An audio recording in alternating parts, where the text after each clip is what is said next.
नमस्कार, मी कोच प्रभाकर कासार। आज मी तुमच्या समोर विज्ञान, संशोधन, तंत्रज्ञान आणि आपले जीवन या विषयावर माझे विचार मांडण्यासाठी उभा आहे।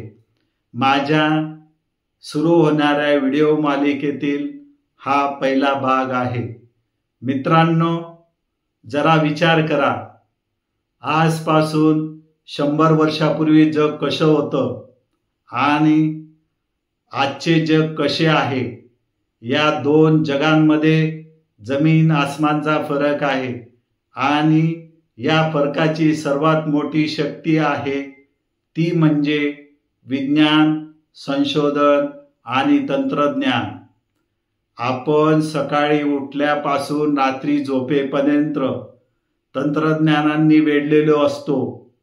मोबाईलचा गजर आपल्याला उठवतो। गॅस किंवा इंडक्शन शेगडीवर आपण आपला चहा नाश्ता बनवतो। फिल्टरचे शुद्ध पाणी आपण पितो। हे काय आहे? हे विज्ञानाने लावलेले, संशोधनाचे आणि तंत्रज्ञानाने दिलेले सुविधेचे फळ आहे।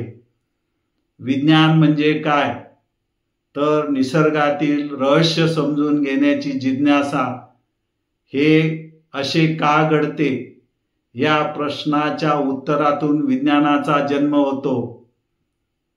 न्यूटनच्या डोक्यात सफरचंद पडल्यावर त्याला गुरुत्वाकर्षणाचा शोध लागला। ही विज्ञानाची देणगी आहे आणि या विज्ञानाला पुढे घेऊन जाण्याचे काम करते संशोधन। एका छोट्याशा विषाणूवर लस शोधण्यासाठी जगभरातील शास्त्रज्ञ दिवस रात्र एक करतात। हे आहे संशोधन। शेतीतील नवीन प्रयोग, जास्त पीक देणारी बियाणे तयार करणे, हे आहे संशोधन। या संशोधनामुळे आज आपले आयुर्मान वाढलेले आहे आणि अनेक आजारावर मात करणे आपल्याला शक्य झालेले आहे। जेव्हा विज्ञानाचे नियम आणि संशोधनाचे निष्कर्ष प्रत्यक्षात वापरले जातात तेव्हा तंत्रज्ञान जन्माला येते। आज आपण या हॉलमध्ये बसलेलो आहोत। लाईट, पंखे, माईक हे सर्व तंत्रज्ञानाचे उत्तम उदाहरण आहे। मोबाईल फोन हे तर जादूची काडीच आहे। एका क्षणात आपण हजारो किलोमीटर दूरवर असलेल्या व्यक्तीशी बोलतो, त्याला पाहू शकतो। इंटरनेटच्या माध्यमातून ज्ञानाचा अथांग सागर आपल्या एका क्लिकवर आपल्याला उपलब्ध होतो। शिक्षण, आरोग्य, दळणवळण, मनोरंजन असं एकही क्षेत्र नाही की जेथे तंत्रज्ञानाने क्रांती घडवलेली नाही। पण मित्रांनो, प्रत्येक नाण्याला दोन बाजू असतात। या तंत्रज्ञानाचा वापर कसा करायचा हे पूर्णपणे आपल्या हातात आहे।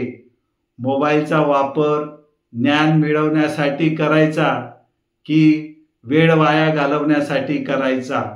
इंटरनेटचा उपयोग चांगल्या गोष्टी शिकायसाठी करायचा की चुकीच्या मार्गावर जाण्यासाठी करायचा? याचा विचार आपण करायला हवा। तंत्रज्ञानाचा अतिवापर आणि प्रदूषण यासारख्या समस्यांवरही आपण उपाय शोधायला हवेत। शेवटी मी एवढेच सांगेन की विज्ञान हे एक वरदान आहे, संशोधन ही त्याची प्रक्रिया आहे आणि तंत्रज्ञान हे त्याचे फळ आहे। या तिन्ही गोष्टी आपले जीवन सोपे, सुखी आणि समृद्ध झालेले आहे।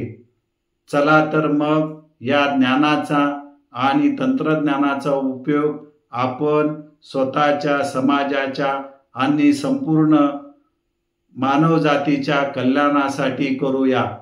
धन्यवाद।